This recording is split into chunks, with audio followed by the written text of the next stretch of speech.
Bonjour à toi chers spectateurs, et aujourd'hui parlons du film Buena Vista Social Club Adios, réalisé par Lucy Walker. L'histoire, nous allons revivre le succès dans les années 90 du Buena Vista Social Club, qui a sorti un album qui est devenu un album à prix, une gloire pour certains, et surtout qui a remis au goût du jour la musique cubaine.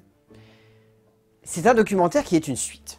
Et les documentaires qui sont des suites, ça intrigue forcément, parce qu'on se dit quel est l'intérêt de faire un documentaire qui va revenir sur des choses qui ont déjà été évoquées dans un premier documentaire.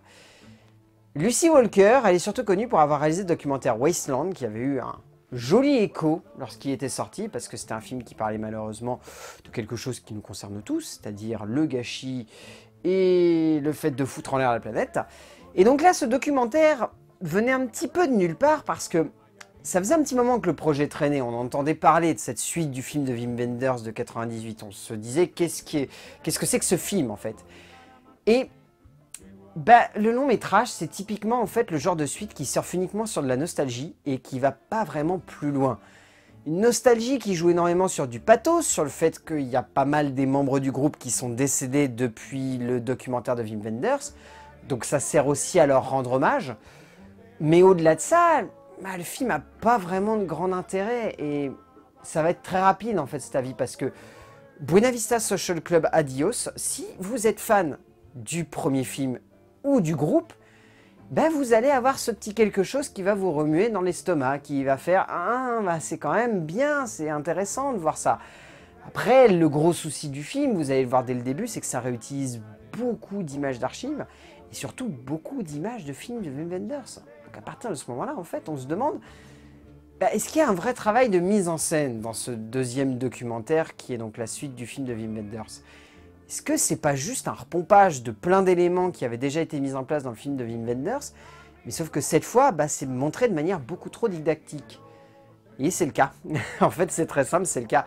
C'est beaucoup trop didactique comme film. C'est là le gros souci du long métrage. C'est-à-dire que du début à la fin, on a la sensation de voir un historique de l'île de Cuba et un historique de comment le Buena Vista Social Club a remis au goût du jour la musique cubaine. Et c'est tout. On n'en apprend pas plus sur les différents protagonistes qui ont formé ce groupe. On en apprend vaguement 2-3 choses par-ci par-là, mais ça reste très factuel finalement. On ne rentre pas dans un intime qui était beaucoup plus présent dans le film de Wenders. Et pourtant, le film de Wenders surfait vraiment sur la sortie de l'album.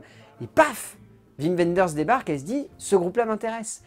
Et en fait, Wenders, il va ressortir beaucoup d'humanisme et beaucoup d'intime en suivant simplement la tournée. Et le souci, c'est que Lucy Walker, en s'incrustant dans leur histoire et en essayant de parcourir un petit peu leur vie à chacun, elle reste très factuelle. Et elle ne rentre pas dans cette intimité qu'on pouvait ressentir avec le film de Wenders. C'est assez paradoxal parce que justement, elle aurait pu creuser ça de manière beaucoup plus viscérale, beaucoup plus juste, beaucoup plus simple.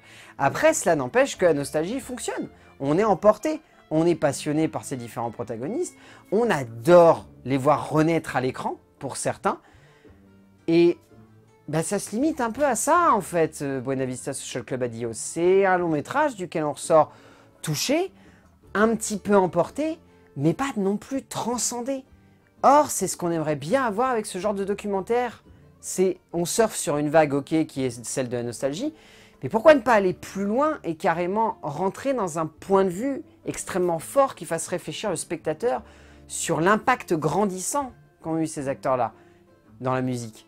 Parce qu'au final, je suis désolé, mais la séquence de fin, ça donne un peu la sensation que ça a touché juste 2-3 personnes qui vont se retrouver tous les ans dans une salle de bal pour danser un petit peu sur leur musique, mais ça donne pas autant l'impact que la musique et que cette musique a eu sur son époque et sur la musique actuelle.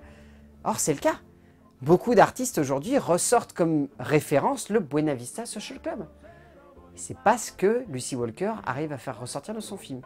Donc en soi, Buena Vista Social Club Adios de Lucy Walker, si vous êtes passionné par ce groupe-là, allez-y, vous allez apprendre plein de choses. Si vous avez envie de le découvrir, allez-y, pourquoi pas. Mais Lucy Walker aurait pu aller beaucoup plus loin avec ce film. Et c'est ça en fait qui manque à ce film.